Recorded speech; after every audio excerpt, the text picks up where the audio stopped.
The stars looked different this far from home. Captain Jake Morrison stood on the bridge of the human ship Meridian, watching the endless black space through the main window. 3 months had passed since they left Earth, and they were now deeper in space than any human had ever gone before.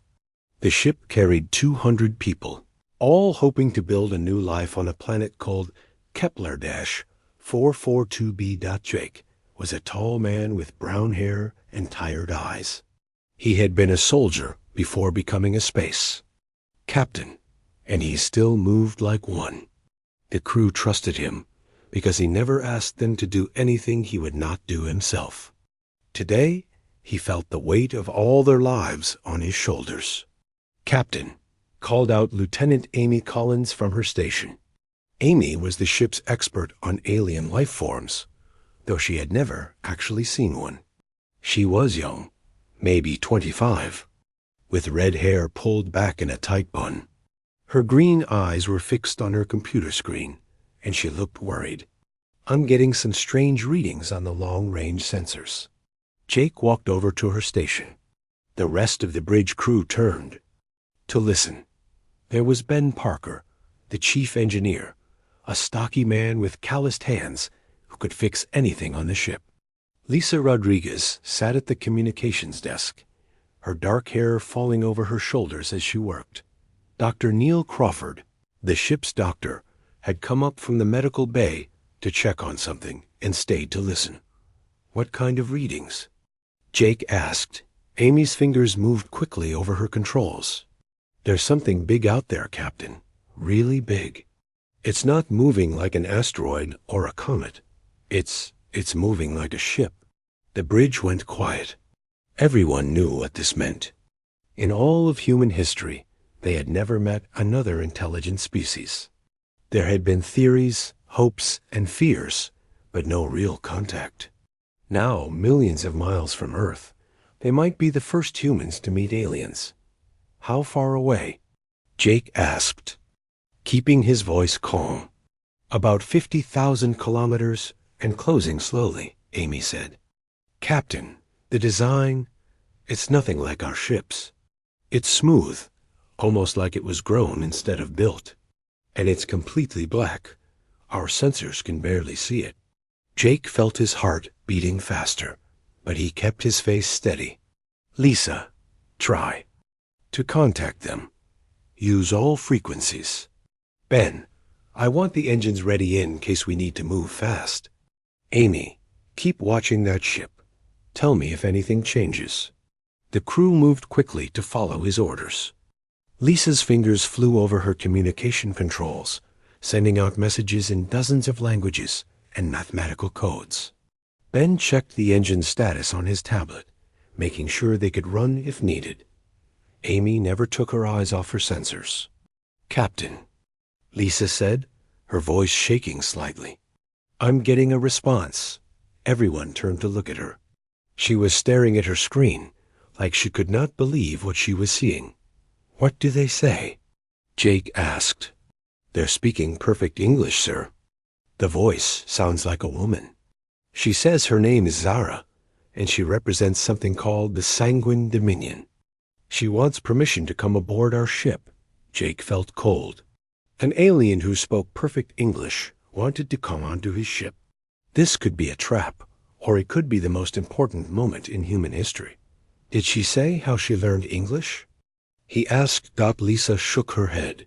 "She just said she has been watching us for a long time. She wants to talk to our leader. She says she comes alone and means no harm." Ben stepped forward. "Captain, this could be dangerous. We don't know anything about these aliens. They could be trying to take over our ship." Dr. Crawford nodded. "Ben's right. We should be careful. But think about it. If they wanted to hurt us, they probably could have done it already. Their ship is much bigger than ours." Jake looked out at the stars again.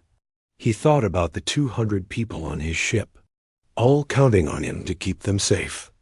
He thought about Earth, so far away that their radio messages would take years to reach home. He thought about humanity's future among the stars. "Lisa, Tell her she can come aboard. But only her, and only in the main docking bay. I want security. Teams ready, but keep them hidden. Amy, keep watching her ship. If it moves toward us in a threatening way, tell me immediately. The next hour passed slowly. The alien ship moved closer, and they could see it better now. It was beautiful in a scary way, all smooth curves and strange angles. It looked like it was made of black glass, but Amy's sensors said it was some kind of metal they had never seen before. Captain, Lisa said, she's ready to transport over. She says she doesn't need a shuttle. She can just appear here. Jake felt his stomach drop. What do you mean, appear? I don't know, sir. That's what she said. She asked us to clear the docking bay and wait for her. Jake called for the security teams to get ready. 20 armed men and women took positions around the docking bay, hidden behind cargo containers and support beams. Jake, Amy, Ben, Lisa, and Dr. Crawford went to the bay to meet their visitor. The docking bay was a large, empty space with metal walls and bright lights. Boxes of supplies were stacked along the walls, and the air smelled like oil and metal. They stood in the center of the room, waiting. A strange sound filled the air, like wind chimes mixed with electronic music. The air in front of them began to shimmer, like heat waves rising from hot pavement. Then, slowly, a figure began to appear. She was tall, maybe 6 feet, with pale white skin that seemed to glow softly. Her hair was silver, long and straight, falling to her shoulders. Her eyes were the most shocking thing about her. They were bright red, like fresh blood, but they seemed kind and intelligent. She wore a dark blue outfit that looked like it was made of liquid metal, fitting her perfectly. She looked almost human, but not quite. Her features were too perfect, too symmetrical. Her movements were too smooth, too graceful.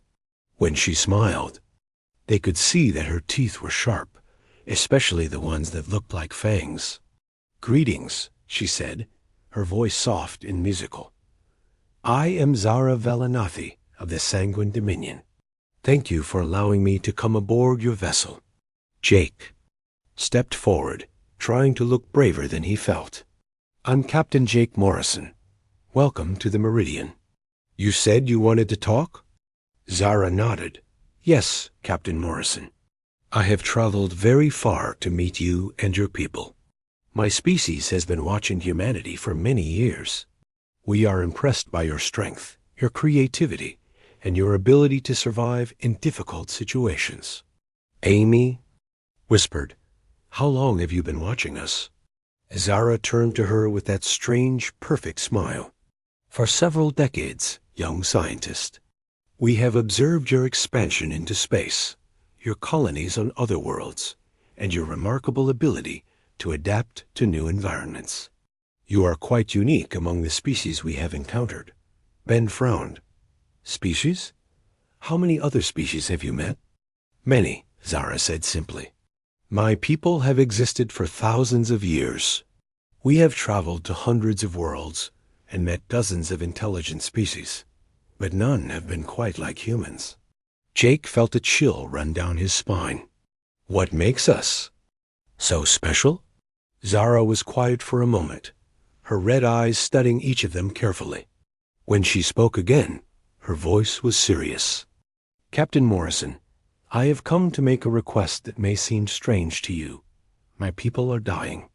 We have a problem that we cannot solve alone. We need help, and we believe that only humans can provide the kind of help we need. She paused, looking directly at Jake. We need to know if one of your men would be willing to have children with me. The silence in the docking bay stretched on for what felt like forever. Jake stared at Zara, trying to understand what she had just said. Behind him, he could hear Amy take a sharp breath and Ben curse under his breath. Dr. Crawford stepped closer, his medical mind already working on the implications. I'm sorry, Jake said slowly. But did you just ask one of my men to have children with you? Zara nodded calmly, as if she had asked about the weather. Yes, Captain Morrison. I know it sounds strange to you, but please let me explain. My people, the Velanathi, are facing extinction. We cannot reproduce naturally anymore. Our genetic code has become too damaged over the centuries. Lisa moved closer to the group, her communication equipment still recording everything. How is that possible? You look so healthy. Zara's red eyes turned sad.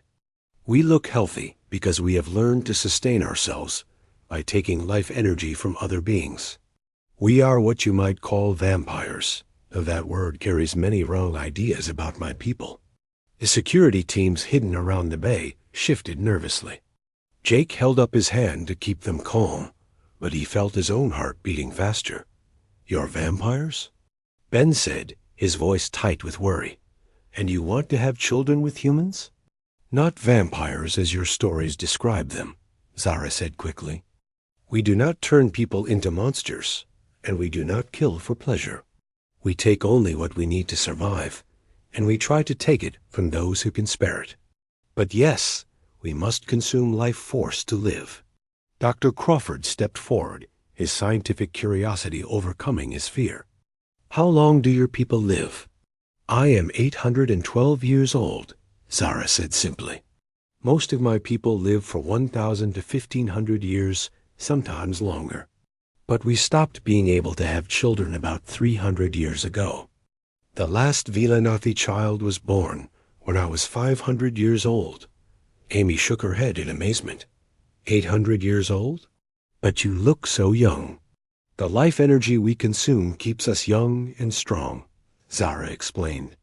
But it cannot fix the damage to our genetic code. We have tried everything our science knows. We have searched the galaxy for compatible species.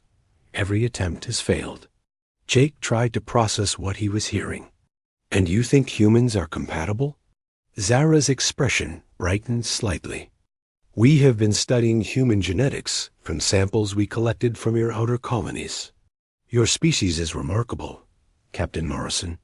Humans can adapt to almost any environment. Your genetic code is flexible in ways we have never seen before. Ben crossed his arms. You collected samples from our colonies? Without permission? We took only small amounts, Zara said, looking apologetic. Hair, skin cells, blood from medical waste. We never harmed anyone. We had to know if partnership was possible before we made contact. Lisa looked up from her equipment. Captain, I should mention that we're getting signals from at least 3 more ships. They're staying far away, but they're definitely out there. Zara nodded. My people are cautious. They wanted to be sure I would be safe before allowing me to come aboard alone. Jake felt the situation getting more complicated by the minute. So you're asking one of my crew to volunteer for some kind of genetic experiment? Not an experiment, Zara said firmly. A chance for both our species to survive and grow stronger. The hybrid children would have the best qualities of both races. They would have human adaptability and creativity, plus Velanathi longevity and mental abilities. Dr. Crawford leaned forward with interest. Mental abilities? Zara held out her hand, palm up. Slowly, a small ball of light appeared above her fingers, glowing softly blue. The light danced and moved like it was alive. We can manipulate energy in ways humans cannot. We can sense thoughts and emotions from others. We can heal faster than any species we have met. The ball of light disappeared, and Zara lowered her hand. Imagine children who could live for hundreds of years, who could adapt to any world, who could solve problems in ways neither of our species could alone. Ben was quiet for a long moment, staring at where the light had been. Finally, he looked up at Zara. What would this process involve exactly? Jake turned to look at his chief engineer in surprise. Ben, you're not seriously considering this. I'm asking questions, Captain, Ben said calmly. We need to understand what she's proposing. Zara looked at Ben with something like hope in her red eyes. The human partner would need to undergo genetic modification to survive the process. Human biology would need to be strengthened to handle the demands of creating hybrid offspring. That sounds dangerous, Dr. Crawford said. There are risks, Zara admitted, but our medical technology is very advanced. We have been preparing for this possibility for decades. The modifications would not only make the process safe, they would also extend the human's lifespan and give him some of our abilities. Amy looked fascinated despite her obvious fear. So the human would become part Velanathi? In some ways, yes. But he would remain fundamentally human. The goal is not to change your species, but to create something new that combines the best of both. Lisa's communication equipment beeped loudly. She looked at the screen and went pale. Captain, I'm getting a priority message from Earth Command. They want to know why we stopped reporting our position. Jake closed his eyes for a moment. He had forgotten that Earth was expecting regular updates on their journey. If they found out about the aliens, there would be panic and probably orders to either capture Zara or run away immediately. How long before they expect the next report? He asked. 6 hours, sir. Zara looked concerned. Captain Morrison, I hope. You will not inform your government about our meeting until we have reached an agreement. Some of my people believe we should simply take what we need from humans by force.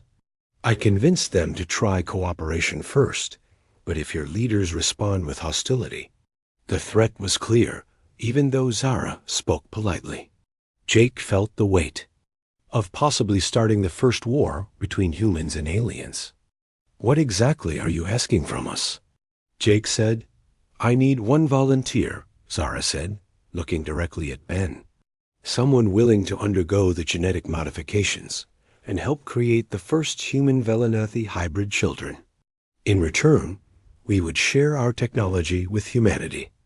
Medical advances that could cure diseases, energy systems that could power your ships for centuries, weapons that could protect you from hostile species you have not yet met. Ben stepped forward. Why me specifically? You keep looking at me. Zara smiled, and for the first time it looked genuinely warm instead of just polite. Our genetic analysis shows that you would be the most compatible with my biology. Your genetic markers suggest strong adaptability and resistance to the modifications. Also, she paused, looking almost embarrassed. I find your personality appealing. You think through problems carefully, you care about others, and you are willing to take risks for the right reasons. These are qualities I would want in the father of my children. The docking bay was quiet, except for the hum of the ship's engines. Jake looked around at his crew. Amy was staring at Zara with wide eyes, clearly torn between scientific excitement and terror. Lisa was monitoring her communications, probably listening for more ships or messages from Earth. Dr. Crawford was studying Zara like she was the most interesting medical case he had ever seen. Ben was looking at Zara with an expression Jake had never seen before. It was not fear or confusion, but something like understanding. I need to think about this, Ben said finally. This is not the kind of decision someone makes quickly. Zara nodded. Of course. But please understand that time is important. My people are losing patience with diplomatic solutions. If I cannot show them that cooperation is possible, they will likely choose more direct methods. Jake felt a chill. What does that mean? It means they will take human genetic material, whether you agree or not, Zara said sadly. They will capture humans from your colonies and conduct the experiments by force. Many humans would die, and the children born from such unions would grow up knowing their human parent was taken against their will. The implications hit everyone at the same time. This was not just about one request from one alien. This was about the future relationship between two species, and possibly about preventing a war that humanity was not ready to fight. Ben looked at Jake. Captain, I'd like permission to speak with Zara privately. I have questions that might be easier to discuss without an audience. Jake hesitated. Everything in his military training told him not to leave a crew member alone with an unknown alien. But everything in his gut told him that Ben might be their best hope for finding a peaceful solution. 1 hour, Jake said finally. Conference room, B. Amy. I want you monitoring for any unusual energy readings. Lisa, keep watching those other ships. Dr. Crawford, start researching everything we know about genetics and compatibility. As the group began to break up, Zara touched Jake's arm gently. Her skin was cool but not cold. Thank you, Captain Morrison. I know this is difficult for you, but I truly believe this could be the beginning of something wonderful for both our species. Jake looked into her red eyes and saw something he had not expected. Behind the alien features and strange abilities, Zara looked lonely and hopeful, like someone who had carried a heavy burden for a very long time and finally saw a chance to put it down. Ben sat across from Zara in the small conference room, feeling nervous in a way he had not felt since he was a teenager asking a girl to dance. The alien woman looked calm and patient, but he could see something desperate in her red eyes. Tell me about your people, Ben said. I mean, really tell me. Not the diplomatic version you gave the captain. Zara was quiet for a moment. Then she sighed deeply. We were not always what we are now. Thousands of years ago, the Velanathi were much like humans. We lived normal lifespans, had families, built cities. We were curious about the universe and wanted to explore it. She looked out the small window at the stars. But we were afraid of dying. Death seemed like such a waste when there was so much to learn and experience. Our scientists worked for centuries to find a way to extend life. And they succeeded, Ben said. Yes and no. They found a way to make us nearly immortal, but the process required us to consume life energy from other beings. At first, we thought we could find a way around that problem. We tried to create artificial life energy, or find plants and animals. That could provide what we needed without being harmed. Ben leaned forward. But it did not work? Zara shook her head sadly. The artificial energy was not enough to sustain us, and the energy from plants and simple animals was too weak. We needed the life force from intelligent beings to truly survive. So you became predators, Ben said, not accusing but trying to. Understand, we became parasites, Zara corrected. We learned to take only what we needed, and to take it in ways that would not kill our hosts. But yes, we had to feed on other intelligent species to live. Ben thought about this. That must have been hard for your people to accept. It tore our society apart, Zara said quietly. Some Velanathi refused to feed on others and chose to die natural deaths. Others became cruel and took more than they needed.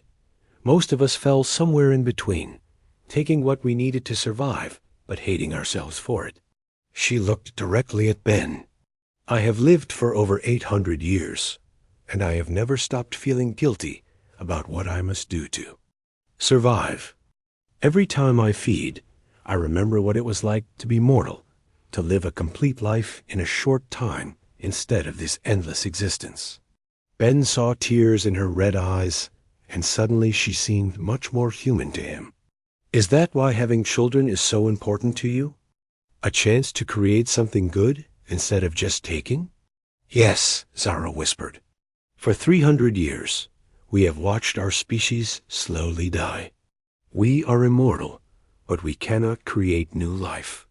We are powerful, but we are also completely alone. The hybrid children would not need to feed on others like we do. They would have our longevity, but not our curse.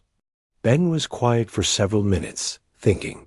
Finally, he asked, what would the process actually involve? The genetic modification you mentioned. Zara straightened up, becoming more businesslike. Dr. Crawford would need to be involved, of course. The procedure would take place over several weeks. First, we would need to strengthen your immune system and cellular structure to handle the changes. Then we would introduce Velanathi genetic material gradually, allowing your body to adapt. Would it hurt? Yes, she said honestly. The human body would fight the changes at first. You would experience fever, pain, and possibly hallucinations as your nervous system adapted to new capabilities. But our medical technology could manage the pain, and Dr. Crawford could monitor everything to ensure your safety. Ben nodded slowly. And after the modifications, you would be stronger, faster, and more resistant to disease and injury. Your lifespan would be extended significantly, though probably not to Velanathi levels. You would develop some psychic abilities, the ability to sense emotions in others, perhaps some telepathic communication. And then we would try to have children? Zara blushed, which looked strange with her pale skin and red eyes. Yes, the pregnancy would be different from human pregnancy. Velanathi children develop more quickly and require more energy from both parents, but our medical knowledge would ensure the process was as safe as possible. Ben stood up and walked to the window. Outside, he could see Zara's ship in the distance, dark and beautiful, against the stars. What about your people? You said some of them wanted to take humans by force. What happens if I agree to this, and it works? If we can prove that human Velanathi cooperation produces healthy hybrid children, it would change everything, Zara said excitedly. My people would see humans as partners, instead of just another species to harvest from. We could share our technology, explore the galaxy together, create colonies where both species could thrive. And if it does not work? Zara's expression darkened. Then my commander, Lord Kane, will have the excuse he needs to use force. He believes that cooperation with younger species is weakness. He thinks we should simply take what we need and rule over the rest. Ben felt a chill. How many ships does he have? Hundreds. The Sanguine Dominion controls dozens of star systems. If Kane decides that humans are enemies instead of potential partners, your species would face a war it cannot win. The weight of the decision settled on Ben's shoulders. He was not just choosing whether to have children with an alien woman. He was potentially choosing between peace and war for all of humanity. I need to know more about you personally, Ben said, turning back to face her. If I am going to be the father of your children, I want to understand who you really are. Zara smiled, and this time it reached her eyes. What would you like to know? What did you do before you became a diplomat? What do you care about? What makes you happy? I was a scientist, Zara said. I studied planetary ecosystems, trying to understand how different forms of life could coexist. I loved discovering new species and figuring out how they fit into their environments. She paused, looking sad again. But when the fertility crisis became critical, all Velanathi were assigned new roles based on what the species needed most. I became a military commander because I was good at understanding other species and predicting their behavior. Do you miss being a scientist? Every day. I dream sometimes about going back to that work, maybe studying the ecosystems on human colonies, learning how your species adapts to new worlds. Ben found himself smiling. I would like that too. I have always been interested in how things work, how they fit together. That is why I became an engineer. They talked for another hour about their interests, their fears, and their hopes for the future.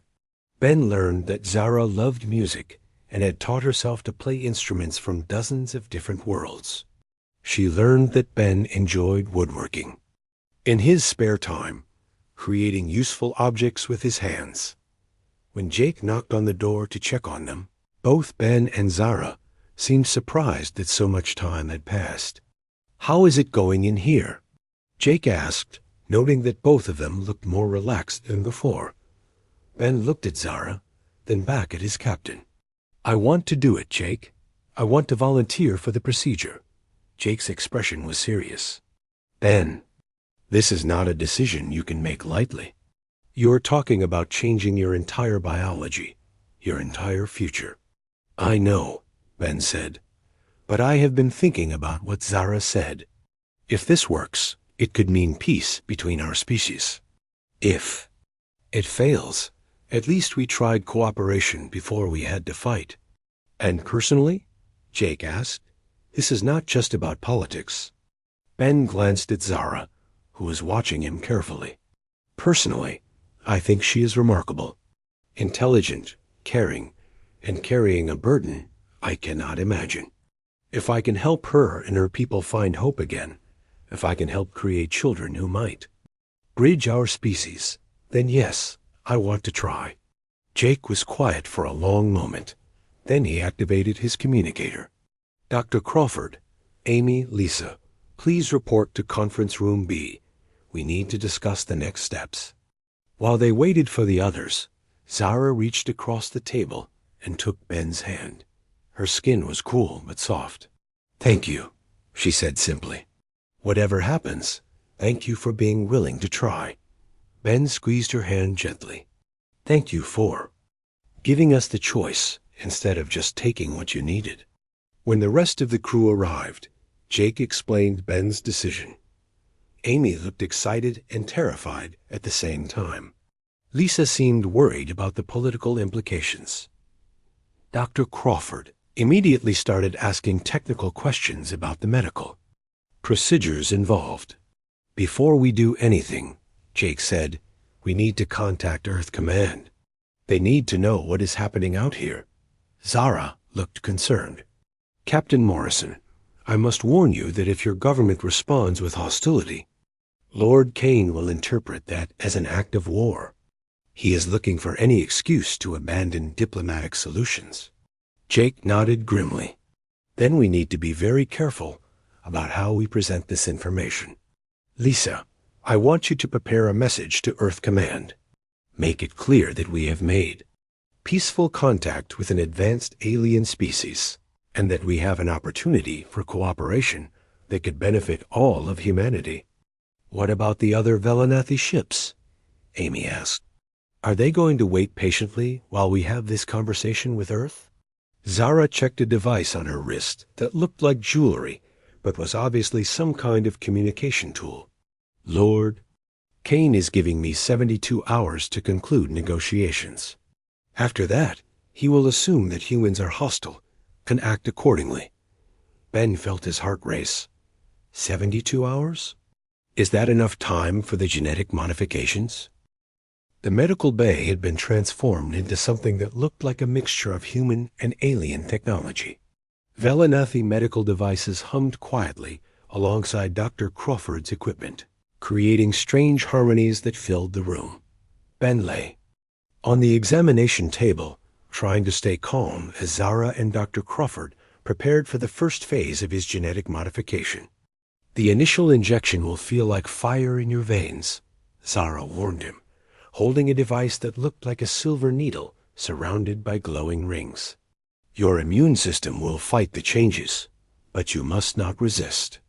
Let your body learn to accept the new genetic information. Dr. Crawford checked his monitors one more time. Heart rate is elevated, but normal for the situation.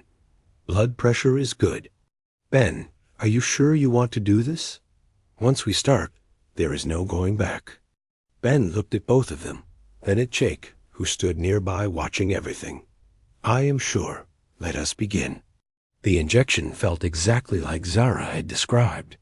Fire raced through Ben's bloodstream, and he gripped the sides of the table to keep from crying out. His vision blurred, and he could hear his heart beating loud in his ears. Strange images flashed through his mind, memories that were not his own, feelings that belonged to someone else. What is happening to him? Jake demanded, moving closer to the table. The Velanathi genetic material is integrating with his nervous system, Dr. Crawford said, watching his readouts carefully. His brain activity is off the charts, but it is not dangerous. It is like his mind is expanding to accommodate new capabilities. The pain lasted for what felt like hours, but was actually only 20 minutes. When it finally faded, Ben felt different. His senses were sharper. He could hear conversations happening 3 rooms away, smell the different metals in the ship's hull, feel the emotions of everyone around him like waves of heat. "How do you feel?" Zara asked, her concern obvious even, without his new ability to sense emotions. "Strange," Ben said honestly. "I can feel what you are feeling. You are worried about me, but also excited that the process is working." Zara smiled with relief. "The telepathic abilities usually develop first. Can you sense the others?" Ben concentrated and was amazed by what he discovered. Jake felt protective but scared, like a father watching his child take a dangerous risk. Dr. Crawford was fascinated and eager to learn more about what was happening. Even more surprising, Ben could sense other people throughout the ship. Amy in her lab, analyzing Velanathi technology.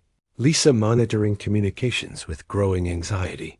"This is incredible," Ben breathed. "I had no idea humans were so emotional." "All the time." "Wait until you can sense the emotions of other species," Zara said. "Each race feels differently. Humans are particularly intense. You experience emotions more strongly than most species we have encountered." Over the next 2 days, Ben underwent 4 more treatments. Each one was painful, but he began to understand the process better.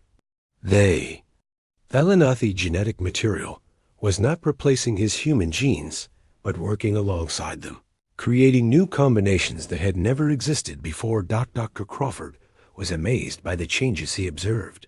Ben's cellular regeneration rate has increased by 300%. His immune system is stronger than anything I have ever seen. His muscle density is increasing, but somehow he is not getting bulky or losing flexibility. What about his lifespan? Jake asked during one of their progress meetings. Zara checked her medical scanner, running it over Ben's sleeping form. Difficult to say exactly, but the genetic markers suggest he could live for several hundred years. Not as long as a pure Velanathi, but far longer than a normal human. "And he will need to feed on life energy like your people do?" "No," Zara said firmly. "That is the beauty of the hybrid genetics. He retains the human ability to process normal food for energy. The modifications give him our regenerative abilities, without our dependency on external life force." Amy entered the medical bay carrying several data tablets. "Captain, I have been analyzing the information Zara shared about Velanathi technology. The energy systems alone could revolutionize human space travel. We could reach other galaxies with their power sources." "What about weapons?" Jake asked quietly. Amy's expression grew serious. "Their weapons are based on the same energy manipulation that Zara demonstrated. They can focus life force into destructive beams that would cut through our ship hulls like paper. If Lord Kane decides to attack us, we would not stand a chance in a direct fight." As if summoned by their conversation about him, Lisa's voice came over the communication system. "Captain Morrison, please report to the bridge immediately. We are receiving a transmission from the Velanathi command ship." Jake looked at Zara with concern. "Is this good news or bad news?" "I do not know," Zara admitted. "Lord Kane was not supposed to contact you directly. Either he is growing impatient, or something has changed in the political situation back home." They made their way to the bridge, where Lisa had the main screen displaying the image of another Velanathi. This one was clearly male, with the same pale skin and red eyes as Zara, but his features were harder and his expression was cold. He wore elaborate armor that seemed to be made of the same black material as their ships. "I am Lord Kane Velanathi, Supreme Commander of the Sanguine Dominion Fleet," the alien said without preamble. "I am speaking to Captain Morrison of the human vessel." Jake stepped forward.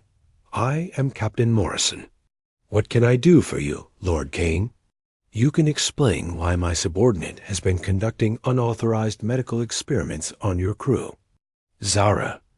was sent to negotiate for genetic samples, not to play scientist with primitive aliens. Zara stepped into view of the screen, and Ben could sense her anger even from across the room. Lord Kane, I am following the diplomatic protocols we agreed upon.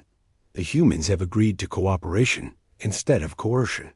Cooperation is weakness, Kane said dismissively. We should take what we need and be done with this foolishness. Your sentimental attachment to these creatures is clouding your judgment. Ben felt a surge of protective anger toward Zara, and suddenly he understood something that surprised him. The telepathic link he had developed with her during the genetic modifications went both ways.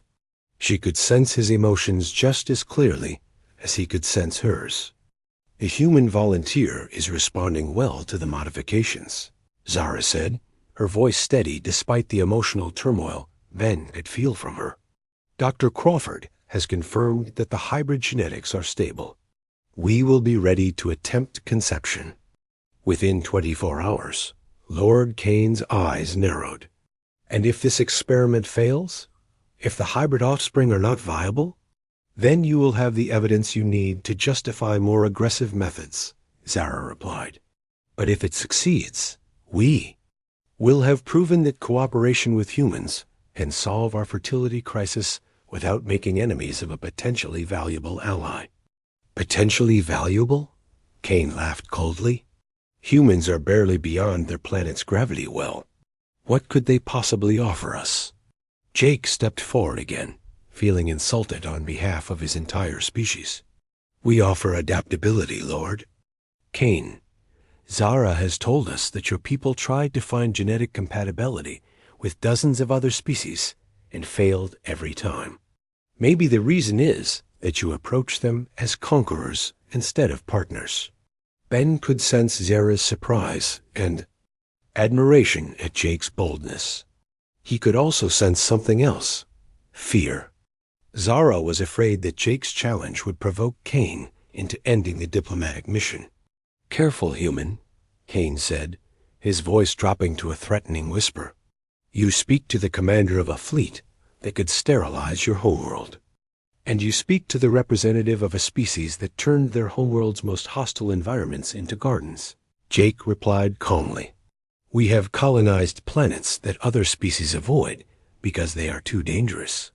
We have survived ice ages, plagues, wars, and disasters that would have destroyed weaker civilizations. Amy stepped up beside Jake. Our analysis of your technology shows that it is very advanced, but also very specialized. You have perfected energy manipulation and biological sciences, but you seem to have limited experience with adaptation and improvisation. What are you suggesting? Kane asked. I am suggesting that maybe your people need human creativity as much as humans need Velanathi technology, Amy said. Zara mentioned that your society has been stagnant for centuries. Maybe working with a younger, more adaptable species could help your people grow in new directions. Ben watched the exchange with fascination. Through his link with Zara, he could feel her hope growing as she realized that the humans were making a case for true partnership instead of simple genetic exploitation. Dr. Crawford joined the conversation from his position near the medical monitors. Lord Kane, in just 3 days of working with Velanathi medical technology, I have learned techniques that could save millions of human lives. But I have also shared human approaches to cellular regeneration that Zara says are completely new to your people. Human medicine is primitive, Kane said dismissively. Human medicine is creative, Dr. Crawford corrected. We may not have your advanced technology, but we have developed solutions to problems you never considered because you had different challenges. Ben felt it was time to add his own voice to the discussion. He was, after all, the center of this entire experiment. 6 months later, Ben stood in the nursery aboard the new space station that humans and Velanathi had built together. In his arms, he held his daughter Maya, while his son David slept peacefully in a specially designed crib nearby. The twins. were unlike any children that had ever existed. They had Ben's brown hair and warm smile, but their eyes held flecks of silver that seemed to glow softly in certain light. "They are growing so fast," Zara said, coming up behind him and wrapping her arms around his waist. Her touch still sent warm feelings through their telepathic connection, even stronger now than it had been during the genetic modifications. "Velanathi children always develop quickly," Ben replied, gently rocking Maya as she made soft baby sounds. "Dr. Crawford says they will probably be walking within 2 months, and talking soon after that." Through the large window of the nursery, they could see both human and Velanathi ships docked at the station. The sight still amazed Ben sometimes. 6 months ago, the two species had been strangers. Now they were partners in the most ambitious space project either race had ever attempted. Jake entered the nursery, carrying a data tablet and wearing the uniform of the new United Fleet, a joint human-Velanathi organization that had been formed after the success of the hybrid children. He looked tired but happy. "How are our little ambassadors doing today?" he asked, smiling at the babies. "Maya lifted a toy with her mind this morning," Ben said proudly. "Just for a few seconds, but Dr. Crawford confirmed it was real telekinesis. And David has been trying to communicate telepathically," Zara added. "I can sense his thoughts sometimes, even though he cannot form words yet." Jake nodded, making notes on his tablet. "The science teams from both species are fascinated by their development. Amy says the children show problem-solving abilities that neither humans nor Velanathi possess at their age." Ben carefully placed Maya in her crib next to her brother. The twins immediately reached for each other, their tiny hands touching as they settled into sleep. Through his enhanced senses, Ben could feel the emotional connection between them, stronger than normal. Siblings, almost like they shared thoughts. "Any word from Earth?" Ben asked. "President Martinez is still processing the trade agreements," Jake said. "Apparently, the idea of sharing advanced technology with aliens is causing quite a debate in the government. But the medical advances. We have sent back our saving lives every day, so support for the partnership is growing." "What about Lord Kane?" Zara asked with concern in her voice. Jake's expression grew more serious. "He is still opposed to the partnership, but he cannot argue with the results. The hybrid children are healthy, intelligent, and show no signs of the genetic problems that plague pure Velanathi. More importantly for him, 3 other Velanathi women have successfully conceived hybrid children with human volunteers." Ben felt proud and slightly overwhelmed by that news. He had been the first, but he was no longer the only human to father hybrid children. Dr. Crawford and Amy had worked together to refine the genetic modification process, making it safer and more effective for other volunteers. "The success rate is now 90%, Jake continued, "and the children from all the hybrid unions show the same remarkable abilities, human adaptability combined with Velanathi longevity and psychic powers." Zara moved to the window, looking out at the busy docking area. "My people are changing. For the first time in centuries, we have hope for the future. Children are being born who will live for hundreds of years, but will not need to feed on other beings to survive." "What about the other species in Velanathi space?" Ben asked. "The ones your people have been feeding on?" "That is changing too," Zara said with relief in her voice. "With hybrid children being born regularly, we no longer need to sustain ourselves by taking life energy from others. We are developing artificial sources of life energy based on human technology." Amy entered the nursery carrying her own tablet and looking excited. "Ben, Zara, you need to see this. We just received a transmission from the research station in the Centauri system." She activated her tablet, and a holographic image appeared showing a young woman who looked to be about 16 years old. She had human features, but silver hair, and eyes that held the same gentle glow as Maya and David. That is Sarah Kim, Amy explained. She was the first hybrid child born 3 years ago in our preliminary tests. She wanted to send a message to you and Zara. The hologram began to speak. Hello, Ben and Zara. My name is Sarah, and I guess you could call me the big sister to all the hybrid children being born now. I wanted to thank you for having the courage to be the first to try something that had never been done before. Sarah paused, her expression becoming more serious. I also wanted you to know that we hybrid children have been talking to each other telepathically across the distances between star systems. We can sense each other even when we are light years apart. We think this might be important for the future of both our parent species. Ben and Zara exchanged amazed looks. Neither of them had expected the hybrid children to develop such powerful psychic abilities. We believe we can help humans and Velanathi understand each other better, Sarah continued. We carry the memories and instincts of both species, but we also have perspectives that neither parent race can achieve alone.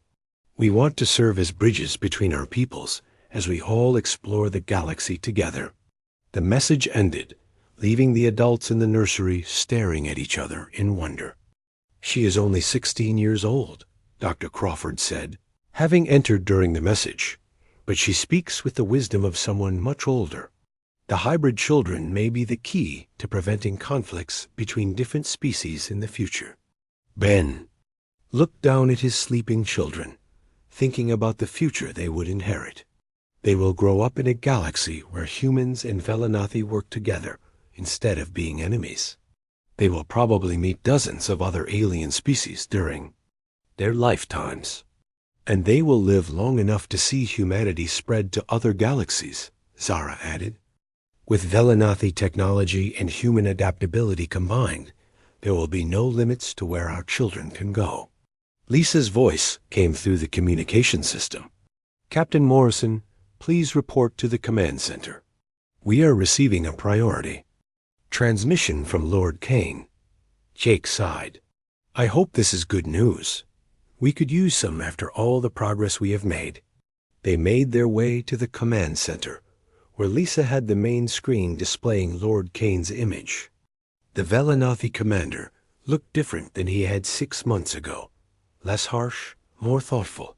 Captain Morrison, Kane said when Jake appeared on screen, I am contacting you to inform you that the Velanathi High Council has voted to officially recognize the Human-Velanathi Partnership as a permanent alliance. Jake felt relief wash over him. That is excellent news, Lord Kane. Furthermore, Kane continued, the Council has decided to share our star charts and navigation data with human explorers. We believe your species' talent for adaptation, combined with our advanced technology, could lead to successful colonization of regions of space that neither of our peoples could settle alone. Ben stepped forward. What changed your mind about cooperation with humans? Kane's expression softened slightly. The hybrid children changed my mind. I have met several of them now, and they possess qualities that neither pure humans nor pure Velanathi have ever shown. They think in ways that solve problems both our species have struggled with for generations. They are remarkable, Zara agreed. Even at such young ages, they show understanding and wisdom that amazes their parents. There is something else, Kane said. We have detected signals from other intelligent species deeper in the galaxy. Some of these species appear to be hostile to both humans and Velanathi. We believe we will need to work together to explore safely and to defend ourselves if necessary. Amy leaned forward with interest. What kind of hostile species? Species that see both humans and Velanathi as threats to be eliminated rather than potential partners. With our combined technologies and the unique abilities of the hybrid children, we have a much better chance of successful contact with peaceful species and successful defense against aggressive ones. Ben felt Maya stirring in his arms and looked down to see her silver-flecked eyes looking up at him with unusual intelligence for such a young child. Through their telepathic connection, he sensed that she somehow understood the importance of the conversation taking place around her. "Lord King," Ben said, "I want you to know that humans are honored to be partners with the Velanafi. 6 months ago, we were strangers. Now we are family." Kane nodded slowly. "The hybrid children have taught us that family can include beings very different from ourselves. Perhaps that lesson will serve us well as we encounter other species." Among the stars. After the transmission ended, Ben and Zara returned to the nursery with their children. As they settled in for the evening, Ben reflected on the incredible journey that had brought them to this point. "Do you ever regret volunteering for the genetic modifications?" Zara asked, sensing his thoughtful mood through their connection. Ben looked at his children, then at the woman he had come to love deeply, then out the window at the ships representing two species working together toward a shared future among the stars.